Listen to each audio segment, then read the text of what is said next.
Friends, Radhe Radhe, जय श्री कृष्णा। उम्मीद करती हूँ आप सब लोग अच्छे होंगे और मैं भी पहले से काफ़ी अच्छी हूँ, बेहतर हूँ। आप सब की ब्लेसिंग से मुझे पहले जैसा लगने लगा है and I am feeling much better as compare to my earlier days. So चलते हैं, इस व्लॉग को आगे बढ़ाते हैं। लेकिन व्लॉग को आगे बढ़ाने से पहले, जैसे कि मैं अपने सारे व्लॉग्स में कहती हूँ कि please do not forget to like, share, subscribe my channel. Video पसंद आए, इन्फॉर्मेशन लगे तो जल्दी से एक लाइक कर दें और प्लीज़ अपने फ्रेंड्स एंड फैमिली के साथ शेयर करें। सेकेंडली, चैनल को सब्सक्राइब कर लें जो लोग नए मेरे व्यूअर्स हैं, और प्लीज़ वीडियो को बिल्कुल भी स्किप ना करें बिकॉज़ मैं इस वीडियो में कुछ आज इंपॉर्टेंट चीज़ें आपको बताने जा रही हूँ।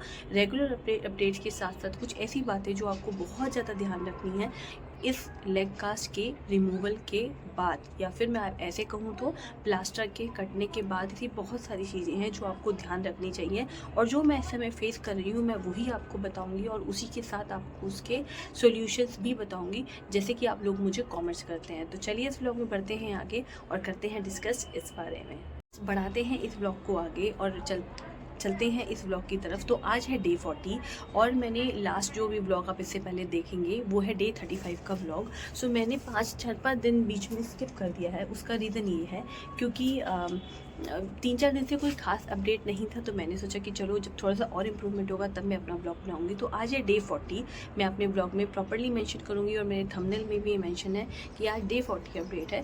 तो आज फ्रेंड्स मैं कुछ इंपॉर्टेंट एक्सरसाइजेज आपको बताने वाली हूँ। उसके साथ साथ मैं आपको ये भी बताने वाली हूँ कि जब हमारा कास्ट रिमूव होता है तो उसके साथ साथ हमारे पास बहुत सारे चैलेंजेस आते हैं, दर्द होता है, पेन होता है। क्योंकि मेरे पास ऐसे बहुत सारे कमेंट्स आ रहे हैं, मतलब आपको कोई मेरा नेचुरल सा भी कोई दूसरा डेली व्लॉग भी होता है ना, उसमें भी मेरे पास यही कमेंट्स आते हैं कि मैम मेरा मेटास्टेटल फ्रैक्चर है, मेरी सर्जरी एंकल सर्जरी हुई है, मेरे पैर में बहुत स्टिफनेस है, बहुत पेन है, मैं क्या करूं, या मैं चल नहीं पा रही हूं, या मुझे अंदर इचिंग हो रही है, या मेरे प्लास्टर से पानी गिर रहा है। सो ऐसी बहुत सारे क्वेश्चंस हैं which I come across during these comments और आफ्टर रीडिंग दोज कमेंट्स। तो मैंने सोचा क्यों ना चलो मैं आपसे रूबरू होती हूँ और मैं आपको वो एक्सपीरियंस शेयर करती हूँ जो मेरा है। तो जैसे कि फ्रेंड्स मैं आपको हर बार कहती हूँ कि कुछ इंपॉर्टेंट टिप्स होती हैं, और अगर आपको टिप्स के बारे में और जानना है तो जो मेरा आई थिंक डेट 34 का व्लॉग है, डेट 34 का जो अपडेट है, प्लीज़ उस व्लॉग को जाके स्पेशली रेफ़र करें क्योंकि उसमें मैंने 5 इंपॉर्टेंट टिप्स मेंशन किए हैं, प्लस उसमें एक देसी इलाज भी मैंने बताया है जो बहुत इंपॉर्टेंट है।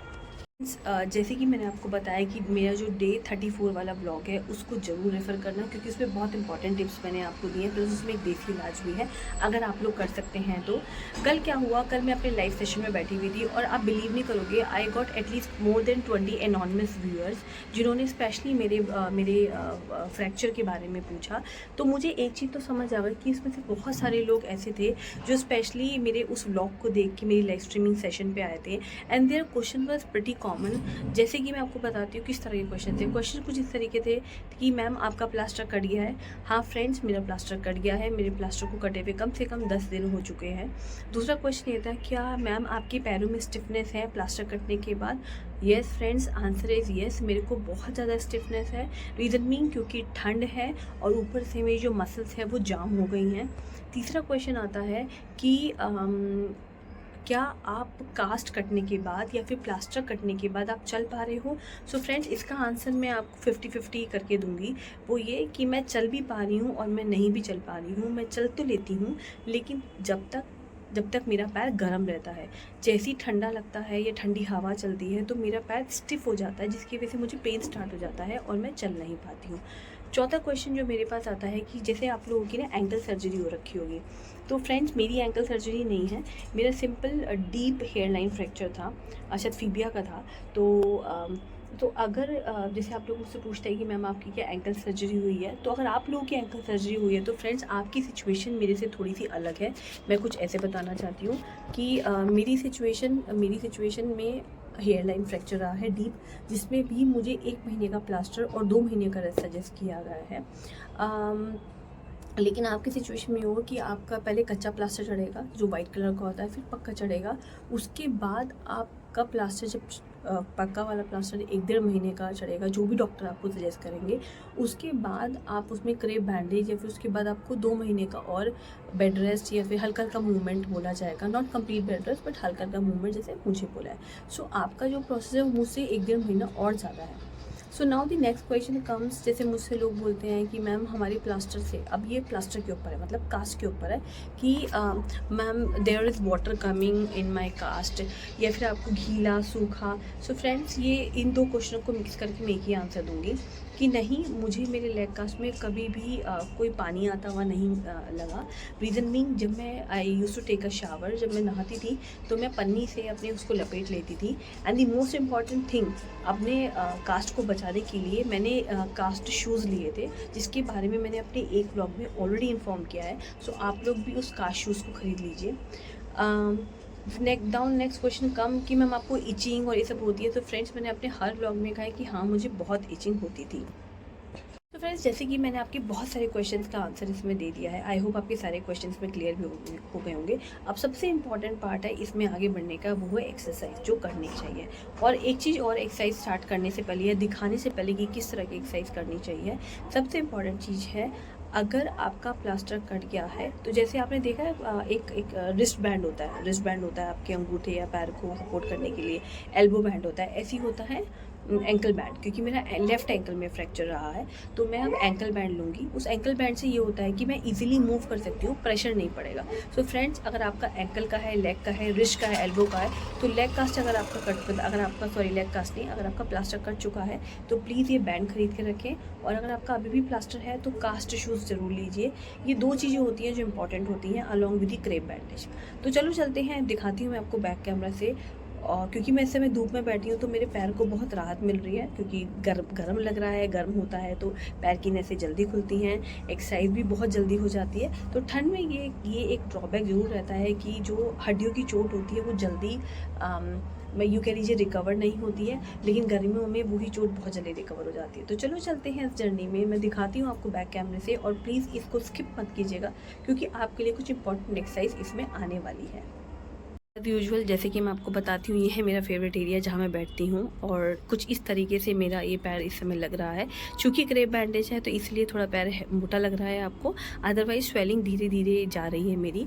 और ऐसा नहीं है मुझे पेन नहीं होता, मुझे जनरली यहाँ पे बहुत पेन होता है और हो भी रहा है। मॉर्निंग में मैं क्या करती हूँ, व्हेन आई टेक शावर, तो मैं बहुत गर्म पानी रखती हूँ स्पेशली लेग्स के लिए। तो उसी समय मैं क्या करती हूँ, अपने पैरों पे बहुत सारा पानी डाल लेती हूँ। उससे ये होता है कि पैरों की सिकाई हो जाती है। और उसके बाद मैं अपना ऑइंटमेंट लगा के, जो मेरा ऑइंटमेंट है उसको लगा के मैं क्रेप बांध लेती हूँ। तो चलो फ्रेंड्स, चलते हैं एक्सरसाइज सेक्शन पे, जो सबसे इम्पॉर्टेंट क्राइटेरिया है आप लोगों का, बिकॉज आप लोग बहुत देर से ये सोच रहे हैं कि एक्सरसाइज वाला पोर्शन कब स्टार्ट होगा।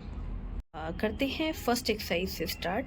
सो पहली एक्सरसाइज कहती है आपको, अभी तो चलो मैं बैठी हुई हूँ, हल्का सा आपको लाई डाउन करना है और अपने फीट को ऐसे दबाना है, फिर आपको ऐसे दबाना है। सो देखो फ्रेंड्स, मेरी जो अपवर्ड आने की रेंज है वो कम है, बिकॉज क्योंकि मुझे इस पोर्शन में दर्द हो रहा है। ये पोर्शन है मेरा रिंग फिंगर से ये दर्द है, तो इसलिए मैं इससे ज़्यादा कर नहीं पा रही हूँ, मुझे बहुत प्रेशर पड़ रहा है। तो ऐसे downwards upwards, downwards upwards, downwards, upwards, downwards, upwards. So you can do it like 20 times. Then next come like this. You have to move your legs, feet like this, and then like this. So यहाँ वाला मेरा इधर वाला घूम पा रहा है, इधर वाले में बहुत प्रॉब्लम हो रही है, क्योंकि मेरा पैर ऐसे ही मुड़ा था। ये देखिए, रेंज नहीं है तो मुझे बहुत दर्द हो रहा है। So this you have to do 10 times और 15 times as per your suitability, कि आपको दर्द तो नहीं हो रहा। And now the third exercise come. Now this is third exercise. You have to rotate your legs like feet like this, clockwise 10 times, right, and 10 times anticlockwise, ऐसे। Friends, एक request है, ये सारी एक्सरसाइज आपको bed पे late के करनी है, जैसे मैं आपको बता रही हूँ, क्योंकि मैं तो इस समय धूप में बैठी हूँ इसलिए मैं ऐसे बता रही हूँ, लेकिन आपको एक्सरसाइज करनी है लेट के। चलिए फ्रेंड्स, मैंने आपको बताई 3 इंपॉर्टेंट एक्सरसाइज, और आपने मुझे देखा कि मैं आप लोगों के सामने खड़ी हुई हूँ और मैं चल भी रही हूँ। और मैं चल के अभी फ़िलहाल आपके शो के सामने अंदर भी जाऊँगी, क्योंकि मेरे लिए आपको ये सब दिखाना ज़रूरी है, बिकॉज़ मेरी ऐसी वीडियोस जो होती है ना वो आपको मोटिवेट करती हैं। इनफैक्ट मैं आपको एक सच बात बताऊँ, मेरी ही नहीं, अगर आप मेरे अलावा किसी और को भी देखेंगे और उनकी भी वीडियोस आपके सामने अगर ऐसे आती है तो आप बहुत ज़्यादा मोटिवेट होंगे कि देखो दे स्टार्टेड रिकवरिंग इट। आप देखिए मैं अपने पूरे दोनों लेग्स पे खड़ी हूँ।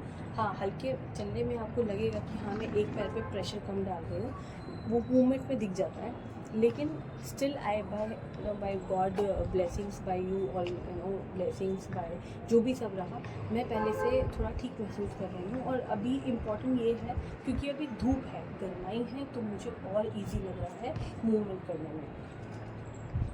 फिर देखिए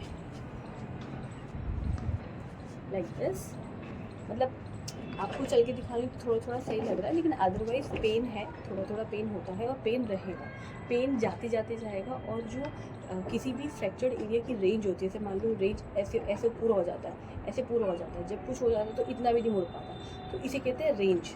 किसी भी चीज़ की घूमने की रेंज वो धीरे धीरे आती है, जैसे मेरी अभी रेंज नहीं आ रही है। So likewise it will happen slowly and gradually. So आप लोग बिल्कुल भी परेशान मत होइए। आप लोग के अगर और भी कुछ कमेंट्स हैं please do share with me, मैं उन कमेंट्स को इकट्ठा करके एक नया व्लॉग बनाऊंगी। इसके अलावा अगर आप कोई और एक्सरसाइज जानना चाहते हैं मुझसे तो please do not forget to comment me on my vlog. मैं उन एक्सरसाइज के साथ भी आप लोगों के साथ आऊँगी और आपको हेल्प करूँगी कि आप इस सिचुएशन से और इस प्रॉब्लम से कैसे ओवरकम कर सकते हैं। जैसे कि मैं अपने हर व्लॉग में कहती हूँ कि please self confidence, self motivation बनाए रखें, क्योंकि अगर आप ये दोनों चीज़ बनाए रखेंगे तो आपकी जो हीलिंग है वो बहुत जल्दी होगी, क्योंकि हीलिंग होना इज़ वेरी इंपॉर्टेंट। और जो हीलिंग होगी ना वो आपके ट्रस्ट पे होगी कि हाँ ये मैं कर सकता हूँ या कर सकती हूँ। तो please do not lose hope. हर चीज़ अपने समय के साथ ठीक होती है, टाइम लेके ही जाएगी, बट ये है कि आपको अपने आप को मोटिवेटेड रखना है कि ये सब हो जाएगा। तो इसके साथ मैं करती हूँ इस ब्लॉग को एंड, और उम्मीद करती हूँ कि आप लोग मेरे इस ब्लॉग को पूरा स्टार्टिंग से एंड तक देखेंगे और अपने आप को कहीं पे भी ये नहीं सोचेंगे कि मैम ये हमसे नहीं हो रहा है। बिकॉज आपके जो कमेंट्स मेरे पास आते हैं वो ऐसे होते हैं कि मैम हम तो चल ही नहीं पा रहे हैं, हमें तो बहुत पेन है। बट ठीक है, अगर आप क्वेश्चन पूछते हैं तो मैं उनके आंसर लेकर आई हूँ, बट उसके साथ साथ आपको अपने आप पे ट्रस्ट करना पड़ेगा और अपनी उस चोट को टाइम देना पड़ेगा, क्योंकि हीलिंग का टाइम अपना ही होता है। इस व्लॉग को ख़त्म। आप लोगों के इतने क्वेश्चंस के साथ साथ मैंने सबके आंसर दिए। कोई और कमेंट हो तो ज़रूर से मेरे इस ब्लॉग में लिखना, क्योंकि देखो ये एक ऐसी चीज़ है जिसमें जो मेरा एक्सपीरियंस होगा वो मैं आप लोगों से शेयर करूँगी। So do come with comments, I definitely either answer on the comment back to you, और एल्स अगर कोई और ज़्यादा इंपॉर्टेंट कमेंट हुआ तो मैं उसका फिर से एक ब्लॉग बनाऊँगी। और आज का ये डे 40 का अपडेट आपके सामने है। आज है डे 40 जब से मेरा ये फ्रैक्चर हुआ है, और सो डे 40 का अपडेट मैं आपको दे चुकी हूँ। आपने देखा मैं बालकनी से अपने ड्राइंग रूम तक आ गई हूँ और थोड़ा बहुत चल भी रही हूँ। सो इसी उम्मीद के साथ मैं करती हूँ इस ब्लॉग को एंड, और उम्मीद करती हूँ कि आप इस ब्लॉग को भी वैसे ही अपना प्यार देंगे जैसे आपने मेरे बाकी ब्लॉग्स को दिया है, और अच्छा सा इसमें व्यूज़ आएगा। And please do not forget to subscribe my channel, because subscribe करना ही सबसे बड़ा समय चैलेंज है। मेरे चैनल पे सब्सक्राइबर्स कम हैं एंड आई वांट कि बढ़ें। वॉच टाइम तो धीरे धीरे अपने आप कंप्लीट हो ही रहा है एंड हाफ मोनेटाइजेशन भी हो चुका है। तो रेस्ट एक और रिक्वेस्ट है फ्रेंड्स, जो लोग मेरे चैनल की मेंबरशिप लेना चाहते हैं प्लीज़ मेरे चैनल के को पे आप क्लिक करेंगे तो वहाँ पे सब्सक्राइब बटन आएगा और ज्वाइन बटन आएगा। सब्सक्राइब करने से आप सब्सक्राइबर हो जाएंगे, और अगर आप ज्वाइन करते हैं तो ज्वाइन के लिए आपको 4 मेंबरशिप प्लान मिलेंगे। सो जो भी आपको सूट लगता है आप वो कर सकते हैं। मेंबरशिप के अलग अलग बेनिफिट हैं, स्पेशली डिज़ाइन कंटेंट होता है मेंबरशिप के अंदर, स्पेशली लाइव सेशंस होते हैं, कुछ shorts, every content will be design as per the members request. सो इस तरह से मेंबरशिप ली जाती है। तो बाय बाय, टेक केयर, ध्यान रखिए अपना, स्वस्थ रहें, मस्त रहें, अपने आप पे विश्वास रखें और भगवान पे भी रखिए। बहुत जल्दी ये फेज़ भी निकल जाएगा। Bye bye, Radhe Radhe.